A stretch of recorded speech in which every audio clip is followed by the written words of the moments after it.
Ouvir os irmãos e as irmãs tem sido um privilégio muito grande. Obrigado pela palavra de hoje de manhã, meu querido, né? Stephenson, obrigado aí pela exposição do seu livro de maneira pedagógica, de um jeito tão rápido. Você falou tanto de missão integral para nós, né? Que legal. Então, queria ter essa capacidade, que eu falaria aqui só uns 10 minutos, ia para casa todo mundo. Hoje eu estou meio complicado. Billy Graham disse uma certa feita que ele, quando foi pregar o primeiro sermão, no primeiro sermão dele ele pregou 8 sermões, né? E aí hoje eu estava pensando o seguinte: parece-me que não é só no primeiro sermão que você prega 8, parece-me que quando você tem a pressuposição de que é o seu último sermão, você quer pregar um bocado de sermão de uma tacada só. É como eu estou me sentindo hoje. É o meu último momento de fala com vocês, né? Quando eu digo último momento, pode ser inclusive o último momento mesmo, né? Aí você fica com vontade de dizer tudo que está na cabeça e no coração, né? Mas eu quero só de maneira muito rápida fazer uma síntese do que nós conversamos ontem. E resolvi fazer essa síntese. Vou só citar o texto, fazer referências ao texto, e aí a gente olha para aquela gravura da cruz, né? E não sei se ela já está aí à disposição da gente.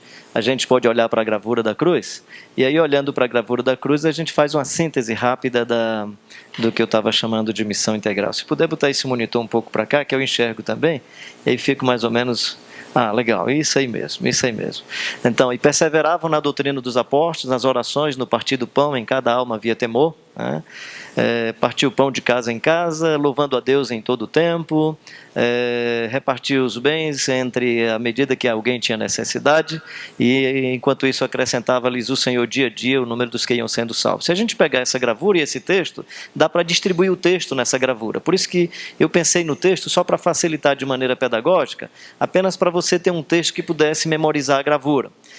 Louvando a Deus em todo o tempo, em cada alma havia temor, pensando na adoração.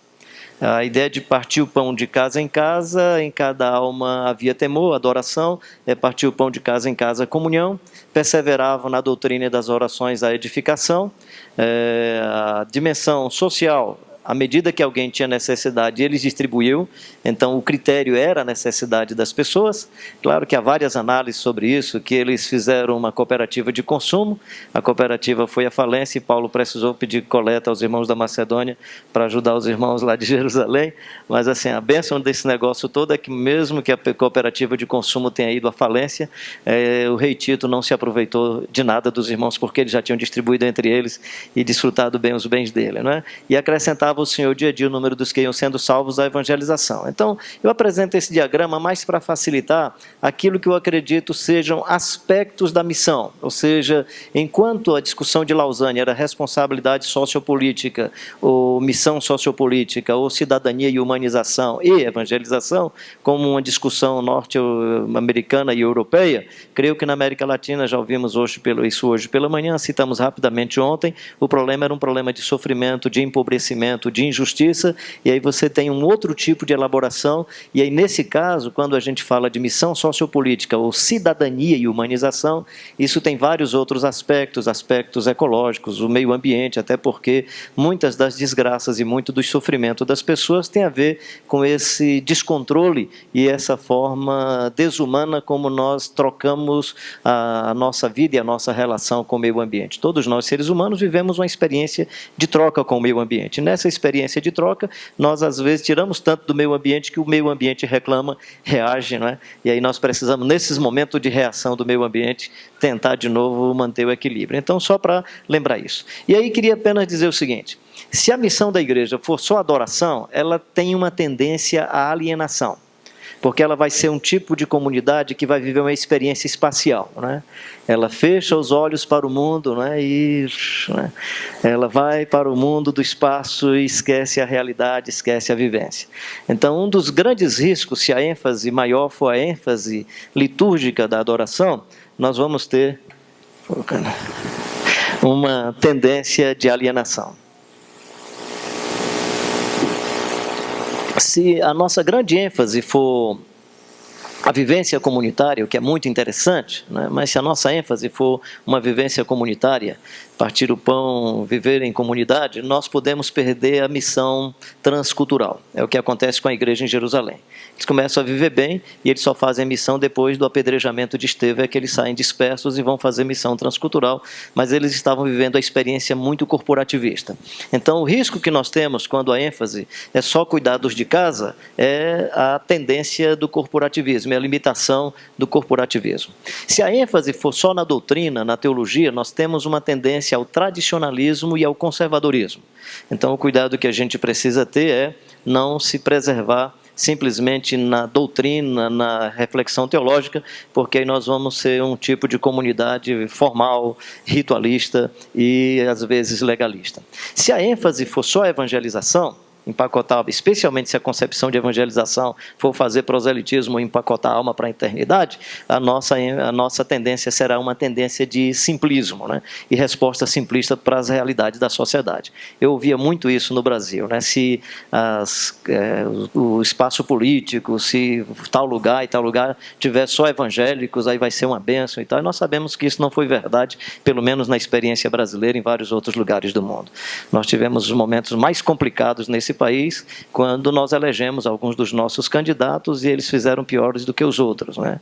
Então, não significa, se todo mundo fosse evangélico, nós nem resolvemos o problema direito da nossa igreja, vamos resolver os problemas do Brasil, né? E a maior prova está aí pelos percentuais. Nós somos o maior país católico do mundo e somos o segundo maior país protestante do mundo.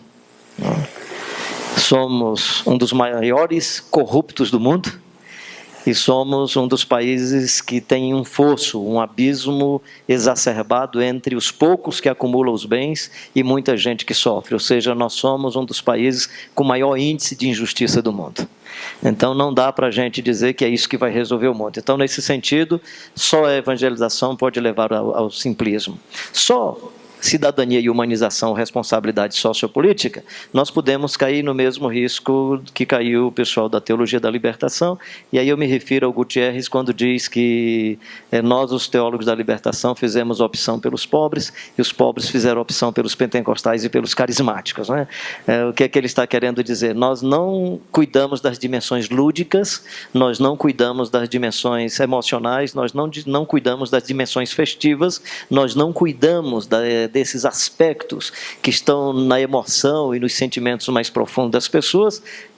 Participamos ou envolvemos-nos com as pessoas simplesmente na sua reflexão racional, política e social, e quando menos esperamos, as pessoas estavam querendo também festa, lágrima, choro e celebrações, etc, etc. Então nós caímos no risco, e aqui quando eu falo ONG, ou organização não governamental, é com respeito às organizações não governamentais, mas dizer que a igreja é mais do que uma organização não governamental. Então, nesse sentido, a própria relação Estado-Igreja, ela é uma relação bem diferente. Então, eu queria só fazer essa síntese para dizer que a grande bênção seria a gente manter um equilíbrio em tudo isso. Igreja que adora, que chora, que se emociona, que tem sensibilidade profunda, que vive as suas dimensões lúdicas do Evangelho, mas faz reflexão, ora, peregrina, contempla, vive a sua dimensão devocional, anda com os pobres, se aproxima deles, aprende com eles, humaniza, os evangeliza, é evangelizado por eles, é humanizado por eles, ou pelo menos começa a interpretar melhor as categorias do Evangelho a partir da perspectiva do pobre. Isso para mim é muito interessante e muito importante. Então, feita esse resumo, eu queria animar você a ser um ser humano que adora a Deus, que vive a comunhão do Evangelho, que busca a edificação da vida, que comunica o Evangelho como uma via de duas mãos, tanto você fala quanto você recebe. Eu faço minhas peregrinações, alguns amigos aqui mais chegados sabem que eu peregrino, faço peregrinações, boto a mochilinha nas costas, caminho 150 quilômetros, 145, geralmente no mês de julho eu faço as minhas peregrinações maiores, e quantas vezes eu me deparei com pessoas que eu pensei que eu estava evangelizando e o cara era que estava me evangelizando, né? Uma vez eu me encontrei com um velhinho, um senhor já idoso, faleceu há poucos dias, membro da Assembleia de Deus, estava assim, quando eu digo afastado da igreja, por condições de saúde, ele não estava podendo ir à igreja há 8 anos, né? Numa choupana, casinha de pau a pique, que a gente chama lá no nosso Ceará, casa de taipa, né? E eu me lembro que eu comecei a conversar com ele, cada vez que o velhinho falava, eu olhava assim para a sala, era um quarto, era o único pavimento, o único compartimento que ele tinha, sandalinha velha, família, Antigona, não tinha outra, olhei no ambiente e não vi, né? Aí possivelmente estava só com a roupa do corpo, aí procurei mala, não vi, né? Aí me lembrei daquele texto, né? Não levei 2 alforjes, não uso 2 sandálias. Aí eu disse, o velhinho está melhor do que eu, já está no ponto, né?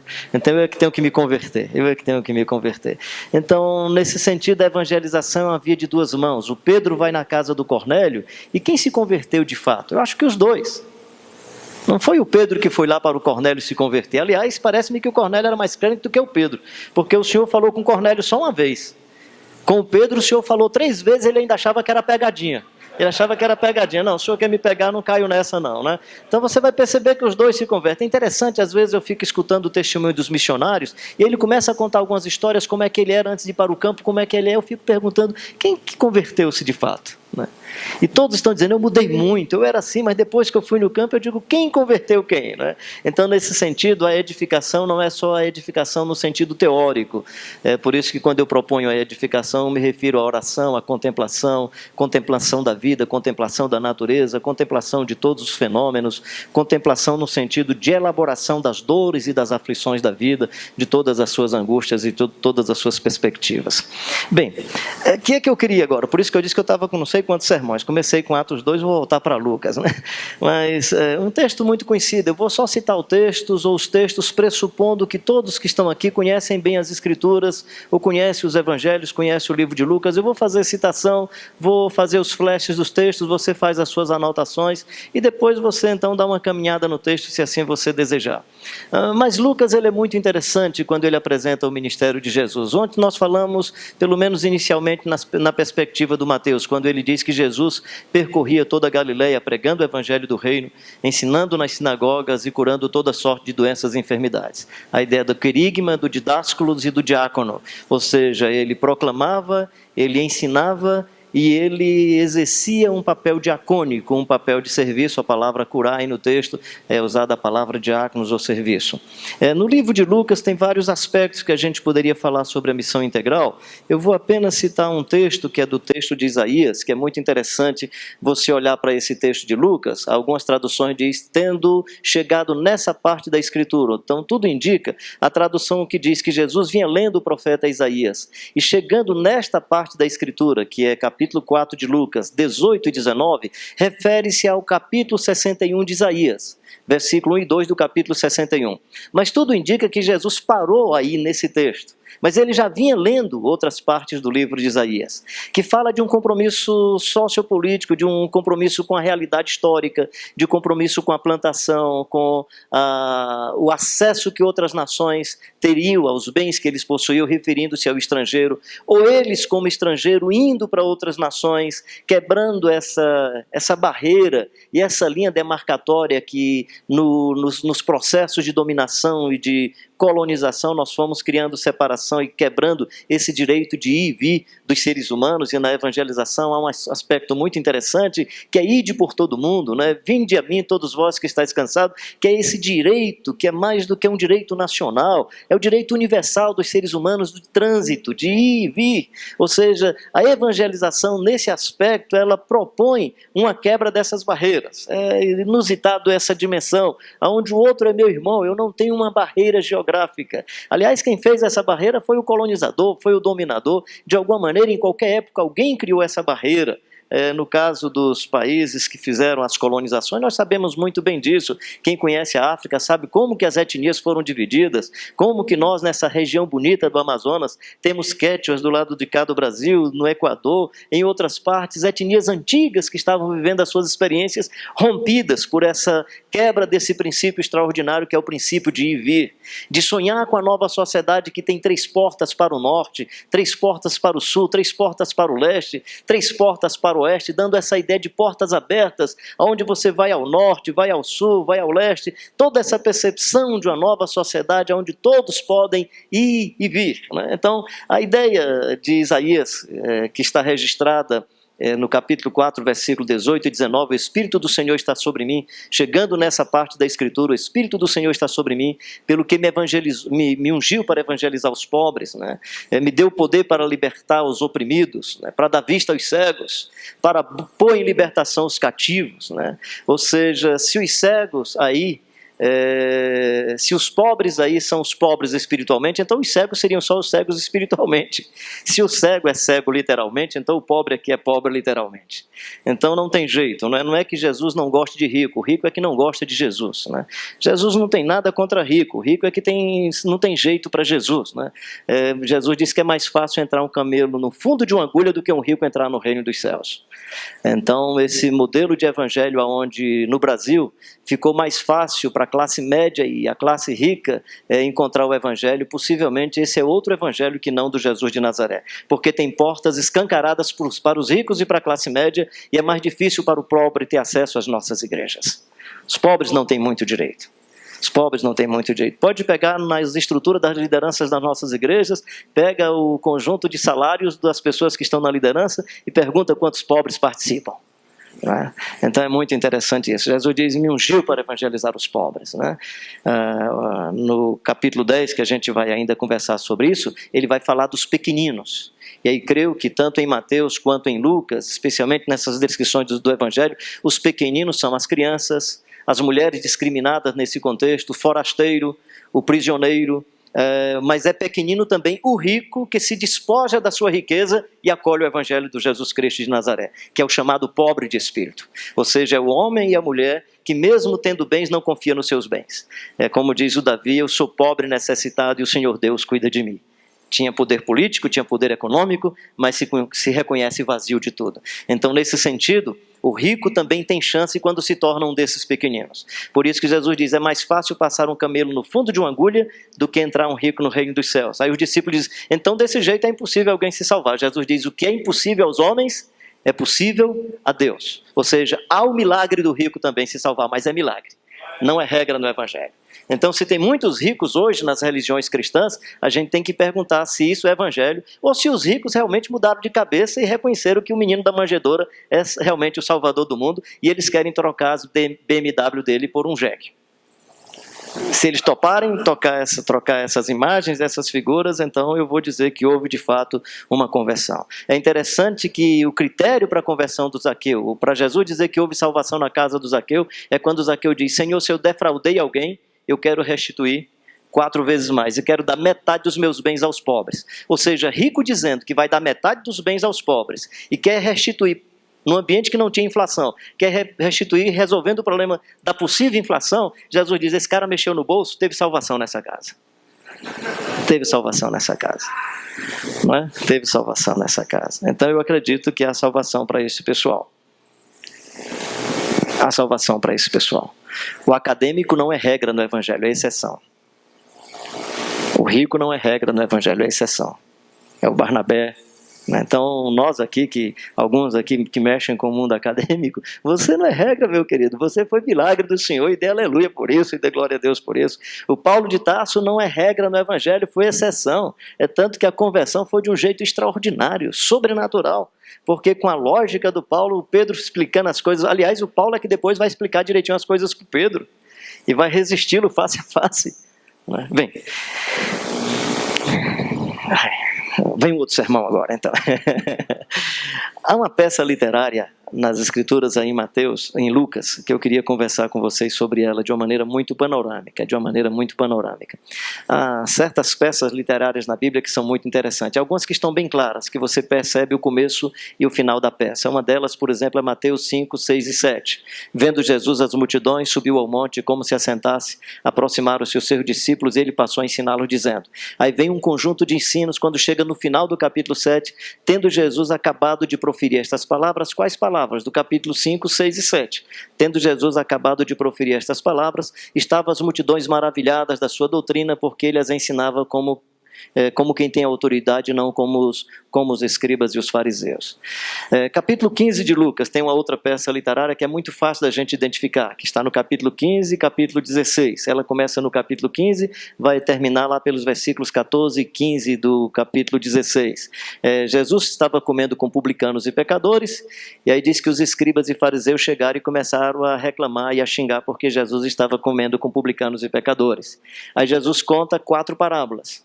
A primeira parábola é da ovelha perdida, a segunda parábola da dracma perdida, eu vou para a quarta parábola do administrador infiel, E a terceira parábola de um homem que tinha 2 filhos, que os tradutores vão chamar de a parábola do filho pródigo, que na verdade eu entendo como sendo a palavra de um homem com 2 filhos. Com 2 filhos porque tem lições ali sobre os 2 filhos. Jesus está comendo com publicanos e pecadores. Os escribas e fariseus chegam e ficam fazendo reclamação. Quando Jesus conta a primeira parábola, os publicanos e pecadores devem olhar e dizer o seguinte: eu sou essa ovelha perdida que ele encontrou e fez festa porque ele está fazendo festa comigo. Quando ele conta a segunda parábola, que é da dracma perdida, é a mesma ideia. Ele achou a dracma e está fazendo festa comigo. Quando ele conta a quarta parábola, que Deus deu os oráculos a administradores infiéis e tal, possivelmente os escribas e fariseus se sentem incluídos na quarta parábola. Quando ele conta a terceira parábola, o filho pródigo deve ser no imaginário do publicano e pecador que está ouvindo a história, deve ser na mente deles a ideia de que eu sou esse menino bagunceiro, trabalhador, aliás, que dá trabalho, e que meu pai está fazendo festa comigo, e Jesus é esse pai que está fazendo festa com eles. O outro que chega reclamando é o escriba e fariseu que está reclamando da festa que Jesus está fazendo com os meninos. Capítulo 16, versículos 14 e 15, os fariseus que eram avarentos ouviam tudo isso e ridicularizavam. Então fica muito fácil de você perceber, Jesus estava conversando com publicanos e pecadores, escribas e fariseus reclamando, os fariseus que eram avarentos ridicularizavam de tudo que ele dizia. Então você percebe que aí termina a peça literária. Esse texto do capítulo 9, versículo 51, começa uma peça literária que eu presumo ela vai terminar no capítulo 11, versículo 13. Fiquem tranquilos assim que eu não vou entrar em detalhes sobre todas as peças. Mas no meu entendimento aqui nós temos uma peça literária que nos ajuda na síntese do Lucas, nessa parte da sua narrativa, perceber os aspectos da missão, com outros enfoques, vários aspectos da missão que nós precisaríamos, quem sabe, alimentar em nossas comunidades. Aí, como eu prometi ontem, eu disse hoje eu ia ser mais bíblico, pegar um texto bíblico para ser mais inspirativo. Então quando Jesus chega, vem de um outro caminho, está passando pelo caminho, indo eles caminho fora, versículo 57 do capítulo 9, diz que um moço chega e diz: Senhor, eu vou seguir o Senhor por onde o Senhor for. Aí diz: as raposas têm seus covis e as aves dos céus têm ninho, mas o filho do homem não tem onde reclinar a cabeça. Aí depois Jesus chama outro cara e diz: eu vou me despedir primeiro de casa. Depois o outro: deixa eu primeiro sepultar meu pai, né? Então você vai perceber 3 aspectos, aí um aspecto econômico, estabilidade econômica, um aspecto cultural e um aspecto psicoemocional. E aí quem quer fazer missão precisa primeiramente se perceber despojado. Aqui tem a ilustração desses 3 aspectos, mas nós precisaríamos pensar em outros aspectos da nossa vida e da nossa existência. Se você quer fazer missão para valer do Evangelho de Jesus Cristo de Nazaré, você precisa romper com a sua maquete religiosa e com o seu arquétipo religioso. Eu creio que nós não vamos fazer missão para valer se nós não desconstruirmos o nosso arquétipo religioso. Aproveito até para, se depois vocês quiserem, em busca da espiritualidade, o mercado da fé e o Evangelho da Graça, a tentativa quando eu falo do mercado da fé, é uma tentativa de descrever um pouco esse arquétipo religioso, que está muito presente no contexto brasileiro, porque a gente pensa que o mercado da fé só está no outro que vende os objetos da fé. Eu presumo que o DNA está na magia que nós fazemos dos objetos ou das frases. Aliás, o que vai garantir uma religião funcionar para valer é quando ela tem magia, quando ela tem fetiche. E o protestantismo tem pouca magia com objetos. Quase não tem magia com objetos, tem pouco fetiche com os objetos, exceto quando pega o pão e o vinho, né? Desculpa fazer esse tipo de colocação, espero que vocês me entendam. Que Jesus, tudo indica, não está fazendo magia com os objetos. Jesus está usando os objetos como instrumento pedagógico de comunicação a respeito de verdades profundas. A religião não, a religião trabalha com os objetos, né? Como nós não temos muitos objetos na nossa maquete religião, no nosso arquétipo religioso, nós trabalhamos com a magia das frases. Irmão, olha, esse ano vai ser um ano muito abençoado para você. Eu recebo, porque se não disser recebo, não recebe. Magia das frases, né? Cuidado quando for atravessar a rua aí, porque um carro pode te atropelar. Está amarrado, porque se não disser está amarrado, não amarrou direito, pode ser atropelado, né? Então, assim, nós começamos a trabalhar com magia de frases, né? No protestantismo, porque no contexto brasileiro, as outras religiões trabalham com a magia dos objetos. E aí é fácil você fazer mercantilismo com a magia dos objetos. E aí o Evangelho nos chama para um despojamento pleno. Não tenho aonde reclinar a cabeça. não há vinculação mercantilista, não há vinculação ou estabilidade econômica. Nós somos chamados para um despojamento pleno de toda a vida e de toda a existência, porque a nossa natureza humana é o que vale diante do reino de Deus. Por isso que você não é comprado por prata nem ouro, você é comprado pela dignidade do Jesus Cristo de Nazaré.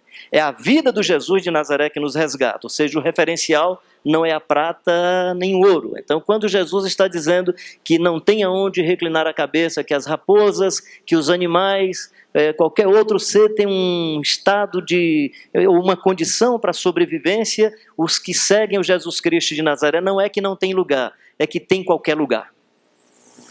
Inclusive a ideia não é porque não tem um lugar, é porque o banco da praça pode um dia ser o seu lugar. O alpendre de uma casa pode ser o seu lugar. A casa que lhe acolhe e lhe dá comida poderá ser o seu lugar. O lugar que não é lugar de ninguém pode ser o seu lugar. A praça é nossa, né?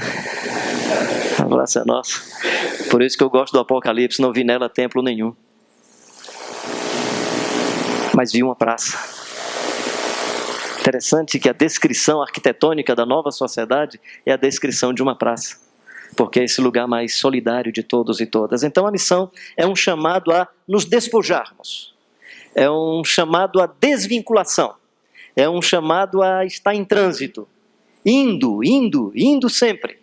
Indo. O que você garante não é o caminho, o que você garante é a singularidade da sua possibilidade de ser transformado de glória em glória até a imagem do Jesus Cristo de Nazaré, porque o grande interesse da nossa vida é ser transformado até o protótipo final, até o modelo final da existência, que é ser conforme o Jesus Cristo de Nazaré. Viver como ele viveu e andar como ele andou. Então é indo sempre, caminhando sempre. Somos peregrinos, transeuntes, né? Estamos a caminho, meu querido. É interessante, quando eu vou para as minhas peregrinações, eu percebo que quando eu começo a arrumar minha mochila, né, eu sempre tenho peças para proteção. Como eu não tenho muita proteção, aí eu penso em protetor solar. Aí eu penso em um boné, né? E é interessante, nesse interiorzão quente eu tenho que tomar muito cuidado, porque se não for de palha, você fica com um suor terrível e às vezes, no meu caso, cria uma espécie de irritação na pele ao redor. Então tem que ser um chapeuzinho de palha, mais arejado e tal. E aí quando eu vou arrumando a mochila, eu percebo que o que é colocado na mochila não tem um significado de representação, tem um significado de proteção. Os seguidores e as seguidoras do Jesus Cristo de Nazaré em missão precisam pensar mais na proteção do que na representação. Por isso que Jesus diz, seja despojado economicamente, seja despojado culturalmente, seja despojado emocionalmente, seja um homem e uma mulher que se desinstala para viver a caminho, para viver em peregrinação. Peregrinando, vou pelos montes e pelos vales, sempre na luz, hino bonito, né? Essa ideia de peregrinação, eu fico encantado com aquela igreja, né? Com a igreja em Atos. Estava agora em Goiânia, revitalizando a igreja, e aí quando o Tiago, que organiza, diz, Carlinhos, olha, tem vários nomes de igreja aqui, um vai falar sobre a igreja em Antioquia, não sei quem sobre a igreja em Éfeso, tínhamos pensado para você. Eu digo, vem cá, e que tal a igreja que não tinha endereço? Não estou dizendo que a igreja que tem endereço esteja errada, as outras tinham, mas tem igreja que não tem endereço. Quando o Tiago escreve as tribos, as 12 tribos, e 12 tribos ele está se referindo à plenitude dos seguidores e seguidoras do Jesus de Nazaré, que estão em dispersão, que estão em diáspora. Né? Esses irmãos e irmãs em diáspora, peregrinos e peregrinas, que isso sirva pelo menos como analogia para a nossa vida. Nós não precisamos nos estabilizar, porque a nossa pátria é celeste. Hebreus capítulo 11 fala dos heróis da fé, aqueles que fizeram proezas, mas fala daqueles que foram cerrados pelo meio. Fala daqueles que não tinham moradia, que moravam em tendas, que foram apedrejados, que sofreram. Homens e mulheres, sobre esse é interessante, o texto diz assim, homens e mulheres que o mundo não era digno de possuí-los. Que extraordinário. Então Jesus chama essas pessoas e diz, olha, quem põe a mão no arado e olha para esses aspectos não é digno de seguir comigo. E aí, dependendo da sua tradução, ele envia de 2 em 2. E aí vem então os aspectos da missão. O que é que eles devem fazer? A missão é a missão de risco, é cordeiro no meio de lobos, ele envia, ele diz que são poucos, não são muitos. A seara é grande, mas são poucos? Não são poucos cearenses não, cara, são poucos trabalhadores.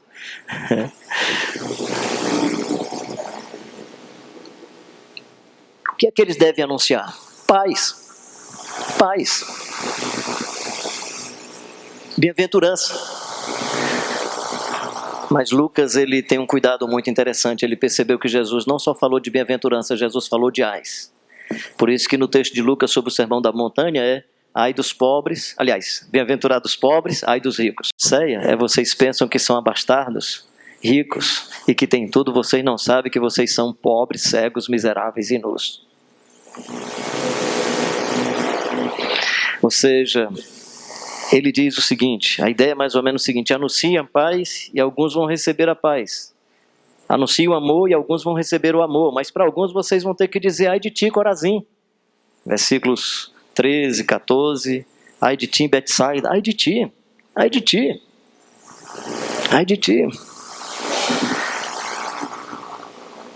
Ai dos caras que tiram o dinheiro das crianças, que poderiam ter tido uma escola mais decente, que poderiam ter tido uma alimentação mais adequada. Ai de ti, Brasília. Ai de ti, Brasília. Ai de ti, poderosos do Nordeste. Ai de ti, poderosos do Ceará. Ai de ti. Ou seja, o Evangelho, a ideia da missão, é uma missão que anuncia a paz, mas anuncia também a justiça. O reino de Deus não é comida nem bebida, mas justiça, paz, alegria e gozo no Espírito Santo. Então, não podemos pensar apenas na missão social, sociopolítica, sem primeiro entendermos as dimensões conjunturais, os problemas de injustiça. É lamentável, por exemplo, que em Lausanne II não se tenha conversado sobre os problemas econômicos do mundo. Estava se falando sobre missão integral sem se denunciar os problemas de injustiça e da economia que naquele momento era controlada simplesmente pelos grandes países, como sempre, né? Pelos países do chamado hemisfério norte, gerando pobreza e miséria em vários lugares do mundo. Nós estávamos conversando hoje pela manhã o fato de que René Padilha e Samuel Escobar, em Lausanne II, eram pessoas periféricas nas discussões da missão integral naquele contexto, e eu acho que foi boicote. Porque os financiadores eram financiadores dos países que controlam a economia do mundo. Então não podemos esquivar-nos na nossa proclamação do Evangelho da profecia que exorta, da profecia que não apenas consola. Aliás, hoje nas igrejas, quando a gente escuta o cara dizendo assim, profetiza aí sobre o irmão, sempre faz frase legal. Declaração positivista, não é profecia. Porque se fosse o profeta não, ia chamar vacas de Bazã. Imagina agora você dizer, irmãos, agora na hora do cântico, profetiza aí para as irmãs, vaca de Bazã e tal, né? Já pensou? Profetiza sobre os irmãos, né? O boi conhece o seu dono, o jumento conhece o seu possuidor, cada um conhece a sua manjedoura, mas o meu povo não me conhece. Vocês são pior do que jumento e vaca. Imagina isso. Profetizar passou a ser declaração positivista. Porque pega, porque funciona, porque trabalha a autoestima. Imagina se o cara é cínico e a gente ainda trabalha a autoestima dele. Imagina se é um crente safado. Imagina se é um conquistador das irmãs, que fica conquistando as meninas. Imagina se é um empresário que não respeita os seus trabalhadores. E a gente ainda fica dizendo que o cara é um abençoado. Então, o conteúdo da missão integral é um conteúdo que anuncia a paz, mas fala da justiça. Ai de ti, Corazim. Fala do juízo de Deus. E fala de um julgamento. Vocês serão julgados com mais rigor que houve para Sodoma e para Gomorra.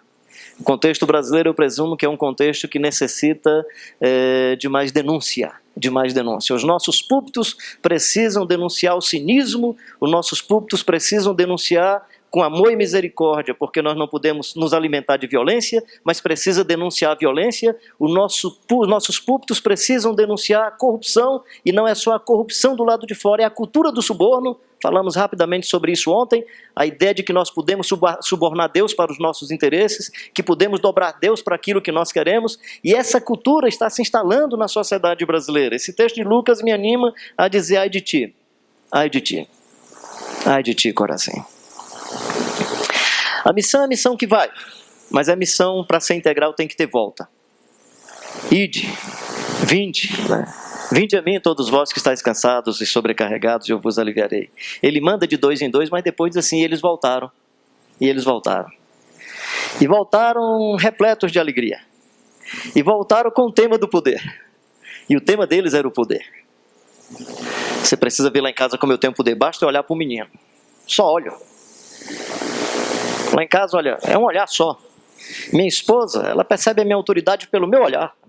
Na igreja nem se fala. Quando eu chego, até os demônios,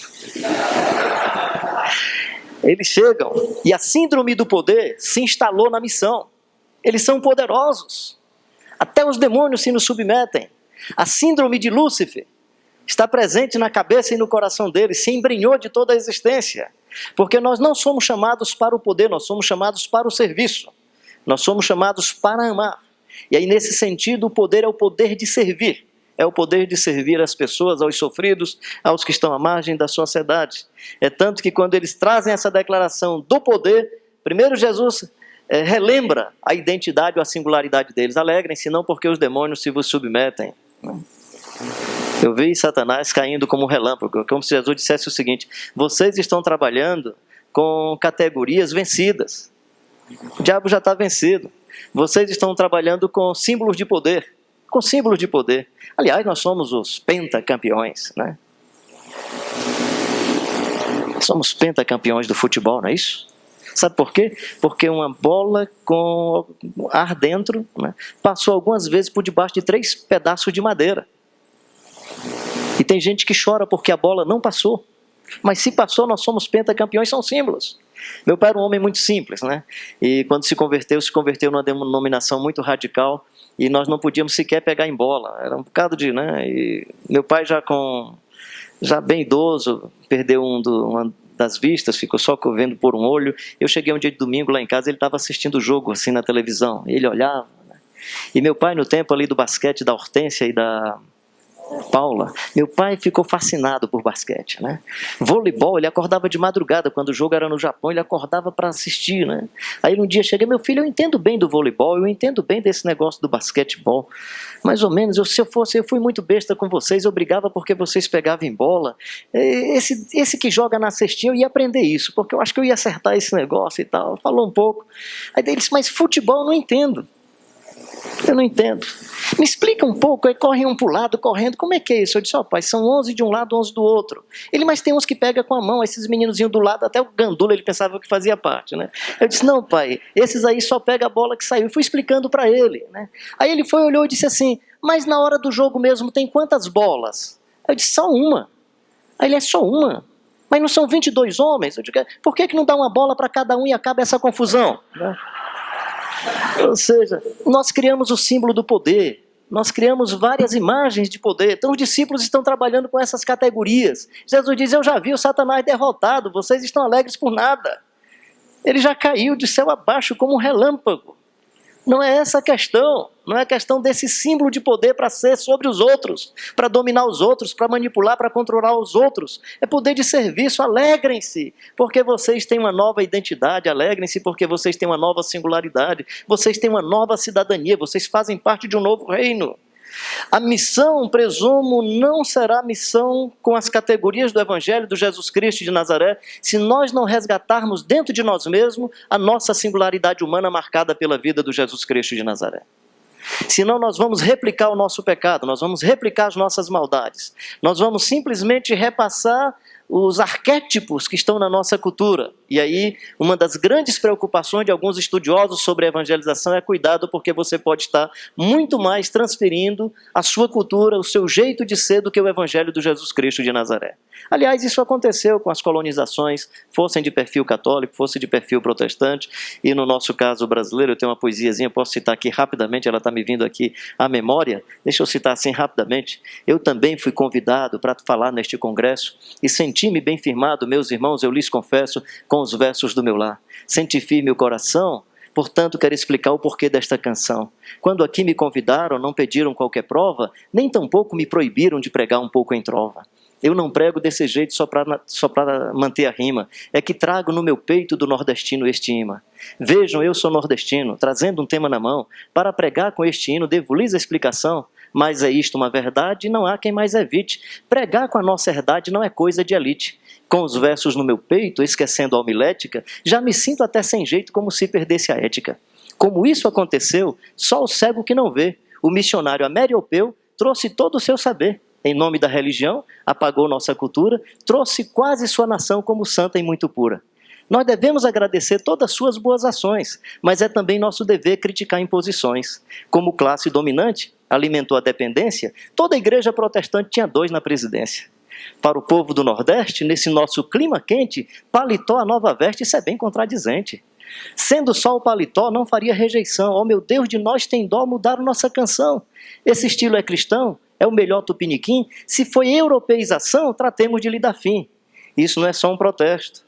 Trago uma boa afirmação. O Evangelho lhe atesta, tem contextualização. Pois a missão integral dessa igreja no Nordeste não fica toda legal se tirarmos dela a veste, de pregar em nossa forma, com pro quê e pro culá, usando poesia e trova, seja na Bahia ou no Ceará.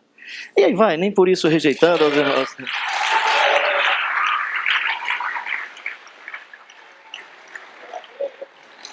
É só uma tentativa de explicação que às vezes o que nós chamamos de evangelização é uma transculturação e não evangelização, né? E aí esse diálogo com a cultura é muito importante. Como trabalhar esse diálogo com a cultura? Como entender que o verbo que se fez carne arriscando a vulnerabilidade de estar na história dos judeus. Se fez carne aceitando a vulnerabilidade de nossas limitações humanas. Se fez carne nascendo na pequena Belém Efrata, na desprezível Nazaré. Mas fica muito evidente que entre as estéticas do palácio e as estéticas da Belém Efrata, entre as estéticas do palácio e as estéticas da Nova Jerusalém, da pequena Belém Efrata, ele fazia sempre a opção desse outro lado da história e desse outro lado da vida, que não era o lado do palácio. Ou seja, o palácio, me parece, não é uma oportunidade para o Evangelho. Pode até ser uma oportunidade para as nossas instituições, mas o palácio vai ser sempre uma ameaça, ou uma tentativa de diálogo com oportunidades para que a sociedade seja melhor servida e para que o palácio seja denunciado, para que o palácio seja confrontado. E nós, os servos de Deus, temos essa coragem, essa ousadia, Edmilson e tantos outros aí, homens de Deus, que têm essa capacidade de, na hora que precisar dizer os caras do palácio o que eles precisam ouvir, diz o que eles precisam ouvir. E esse é o Evangelho. E aí Jesus diz assim, olha, eu me alegro, eu me exulto, e diz que é uma exultação no Espírito Santo, porque o Senhor revelou estas coisas aos pequeninos e escondeu dos sábios e dos entendidos. E aí nesse sentido, há alguns sábios também que se tornam pequeninos. Paulo, né? Ricos como Barnabé que se tornam, que vêm para esse espaço desses pequeninos. Então, nesse sentido, provavelmente os pequeninos são aqueles que são mais ávidos para o acolhimento do Evangelho. Você tem, por exemplo, pessoas pobres que têm uma mente materialista. E o sonho é a esperança da riqueza. Né? Da mesma forma como você pode ter, eventualmente, ricos cujo reconhecimento não é o cifrão na testa, ou não se permite reconhecido pelo cifrão na testa, e sim pela sua integridade e pela sua dignidade humana. Eu gosto quando o Tiago diz que o pobre venha na sua dignidade e que o rico chegue na sua insignificância. É porque o rico é insignificante? Não. É porque ele tem um valor humano, ele tem um valor antropológico, que é a sua dignidade. Então ele quer ser recebido por ser humano e não ser recebido porque é rico. Não é o cifrão na testa que acolhe o rico.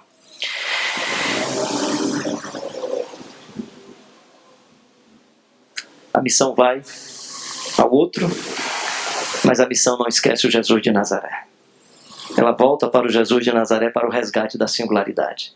Porque nessa caminhada com o outro, nós temos uma tendência de perder o núcleo básico da nossa vida, da nossa existência, e o núcleo básico do Evangelho, então precisamos sempre retornar para Jesus. Eu presumo que esse encontro nosso aqui é um encontro assim, e no nosso caso é literalmente com Jesus, porque tem um pastor aqui que é Jesus mesmo, o nome dele, então é encontro. Esse é um encontro, né? Para aqueles que estavam em missão, indo, que volta para a gente conversar. Quantas vezes nesses papos aí de corredor eu escuto a frase de um irmão, uma palavra, nas palestras que eu escutei, que eu digo, gente, eu preciso, né? E dou a minha melhorada. É o momento de retorno. No caso deles era a exultação pelo poder. Quem sabe qual é a nossa situação? O que é que nós estamos aprendendo nesse contexto religioso tão estranho, tão complexo, esse contexto religioso brasileiro? O que é que tem ficado tatuado na nossa cabeça e no nosso coração? Que às vezes o que nós chamamos de Jesus não tem nada a ver com Jesus Cristo de Nazaré. O que nós chamamos de evangelho não tem nada a ver com o evangelho do Jesus Cristo de Nazaré. E às vezes estamos pregando, gastando tempo e energia com coisas que não dizem respeito ao Evangelho do Jesus de Nazaré. E muitas coisas que nós estamos chamando de obra do Senhor, acho que o Senhor olha para nós e diz: meu filho, tem nada a ver com o que eu inventei. Vocês criaram outro negócio.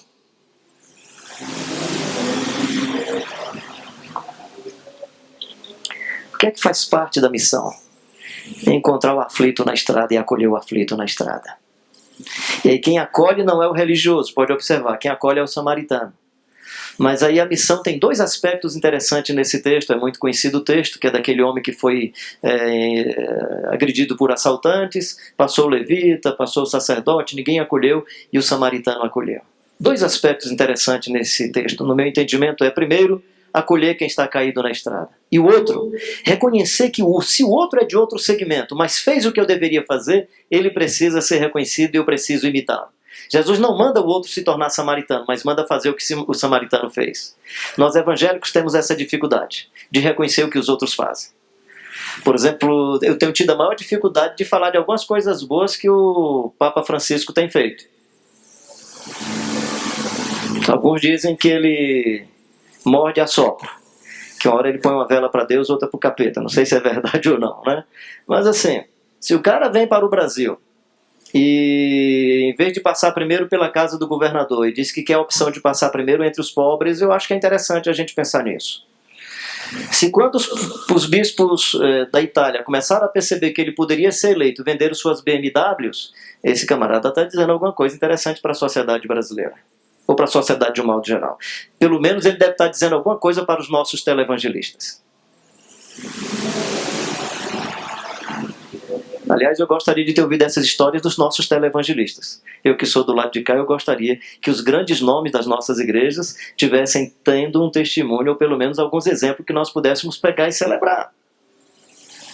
Não estou dizendo que você tem que acreditar no Papa nem se tornar católico, mas eu estou dizendo, como Jesus disse, faça o que ele fez. O que eu estou dizendo é entre a carruagem e o jegue, vá de jegue. Entre a manjedoura e o palácio, prefira a manjedoura. Entre os ricos e os pobres, caminhe com os pobres. Com os pequeninos e pequeninas da história. Entre os escribas e fariseus, seja mais duro e mais pesado com os escribas e fariseus, e seja mais misericordioso e mais bondoso com os pobres, mesmo que denuncie, com os pecadores, mesmo que denuncie os seus pecados. Mas nós não podemos ficar pisando os pecadores e amaciando a hipocrisia dos escribas e fariseus. A questão não é não tratar um ou não tratar o outro. O texto mostra que o filho pródigo, publicanos e pecadores, chegam arrependidos e o pai acolhe. Mas ele não deixou de acolher também o filho que estava em casa. Filho, tudo que é seu também pertence a mim. Tudo que é meu pertence a você. Né? Agora, é claro, aquele menino tinha toda a razão. Porque o outro que foi embora e levou seus bens. A herança foi repartida. Então, quando ele voltou, ele agora quer se aproveitar da herança do outro. Porque ele já tinha recebido a dele. Então, o outro tem razão de reclamar. Por isso que o evangelho é o evangelho da graça, não é do mercado, nem da lógica mercantilista. Né? A Bíblia tem linguagem de mercado, mas não tem a lógica do mercado. Vinde e comprai vinho e leite. É linguagem de mercado. Agora, sem preço e sem dinheiro, não é a lógica do mercado. Não é a lógica do mercado. Porque pela graça sois salvos por meio da fé. Isto não vem de vós, é dom de Deus. Não vem das obras, para que ninguém se glorie. Então esse evangelho é o evangelho que diz: acolha o que está caído, mas reconheça o outro, mesmo que não seja do seu segmento, se o outro fez o que você deveria ter feito. Ou seja, reconheça o testemunho e lamente porque o testemunho não era seu. E assuma a atitude de praticar esse testemunho.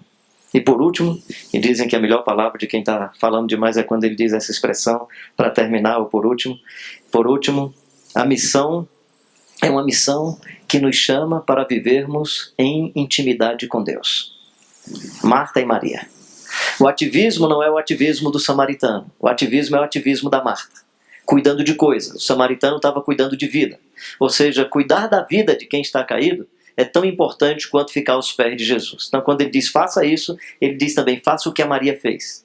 A menina, adolescente, fica aos pés do Jesus de Nazaré, conversa com Jesus de Nazaré, e missão, meu querido e minha querida, é esse diálogo íntimo com Jesus de Nazaré. Não tem missão sem intimidade com Deus. Não há missão que não seja uma transmissão daquilo que você vive com Deus. Não há missão que não seja fruto dessa experiência de aproximação com Ele. E aí, logo depois do contato, desse diálogo de Jesus com a Maria, né, com a Maria, irmã da Marta, o que vem logo em seguida é a oração dominical, a oração do Pai Nosso. Que em Lucas é muito interessante. Especialmente quando os discípulos dizem, João ensinou os seus discípulos a orar, ensina-nos também a orar. Quando você pega o que é que Jesus fala, tudo indica que Jesus não está ensinando uma oração. Jesus está falando de um estilo de vida. E aí Jesus nos ensina a viver. E aí quem aprende a viver como Jesus ensina, vai conseguir orar sem cessar. Se a gente pensar em oração com a mesma maquete religiosa, com a mesma matriz religiosa, aí não, você aprende a orar, aí ora 5 minutos, aí ora 10 minutos, e fica com peso de consciência porque não orou. Não faz muito tempo, eu era adolescente, eu aprendi que para orar você tinha que primeiro louvar a Deus, depois que você louvava a Deus, você pediu o que você queria, aí você diz em nome de Jesus e vai estar tudo resolvido e pode ir para casa em paz. Né?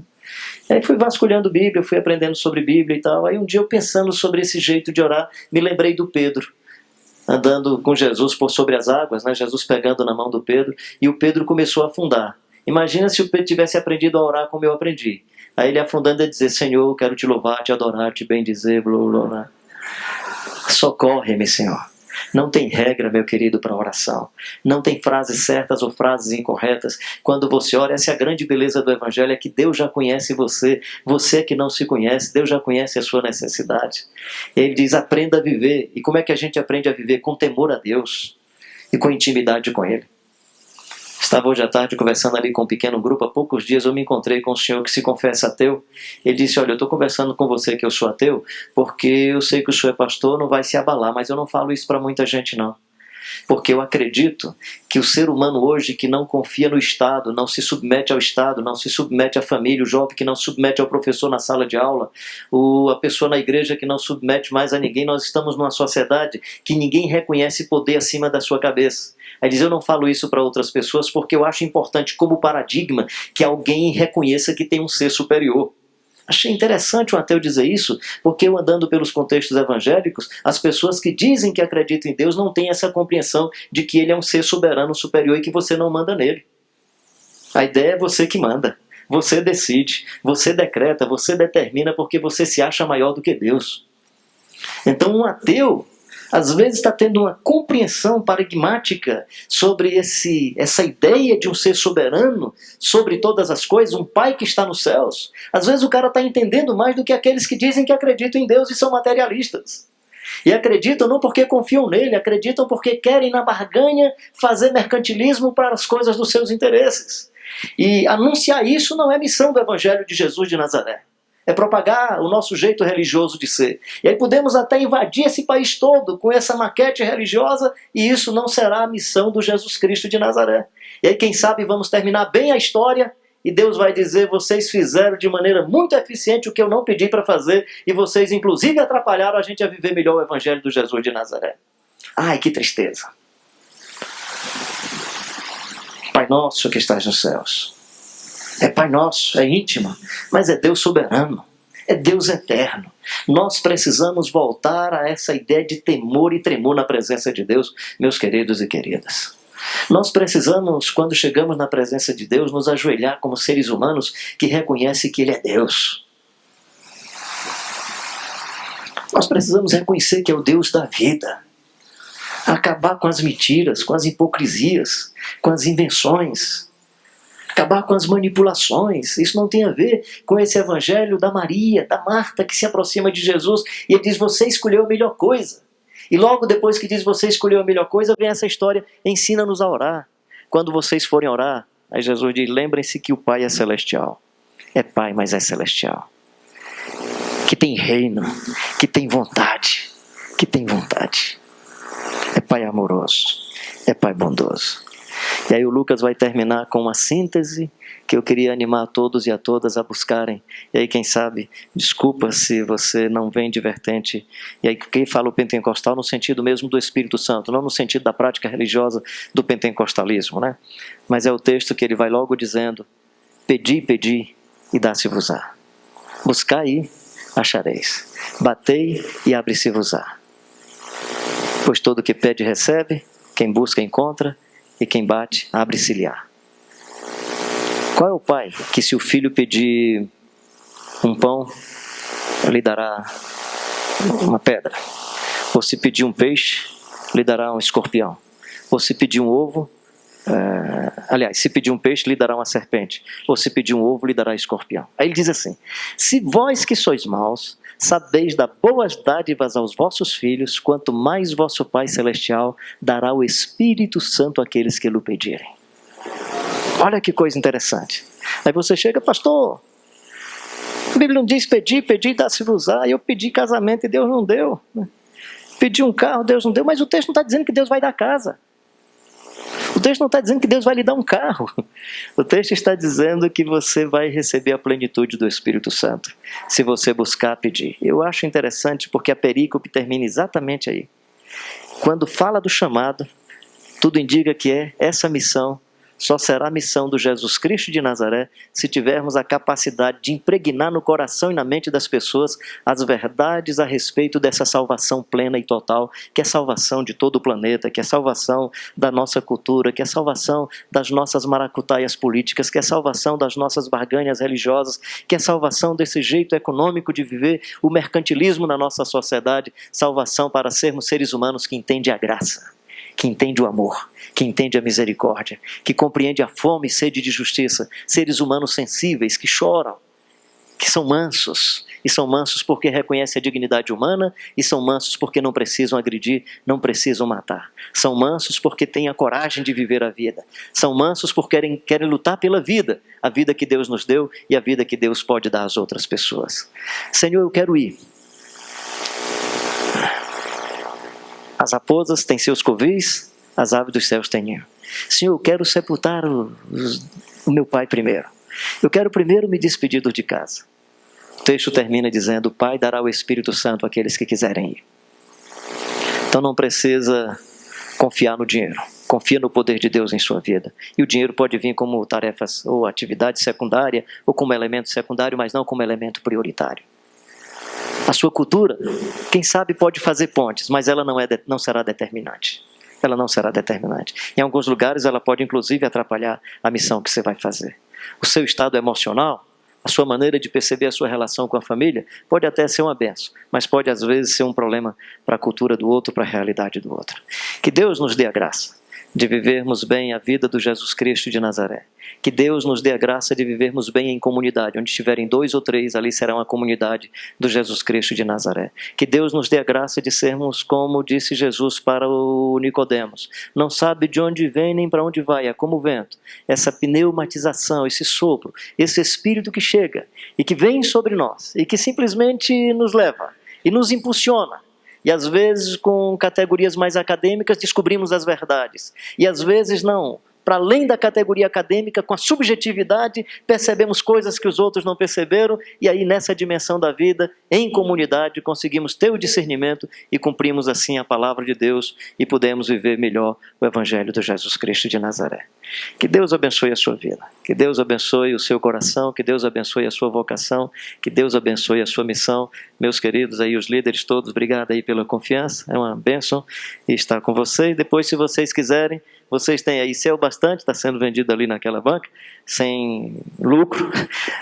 Tem aqui a oração nossa de cada dia, aprendendo a orar com Jesus, e em busca da espiritualidade, o mercado da fé e o evangelho da graça. Um amigo meu que é teólogo disse: Carlinhos, esse tipo de livro você tinha que ler depois, escrever depois que você morresse, porque senão o pessoal pode matar você antes. Então, você...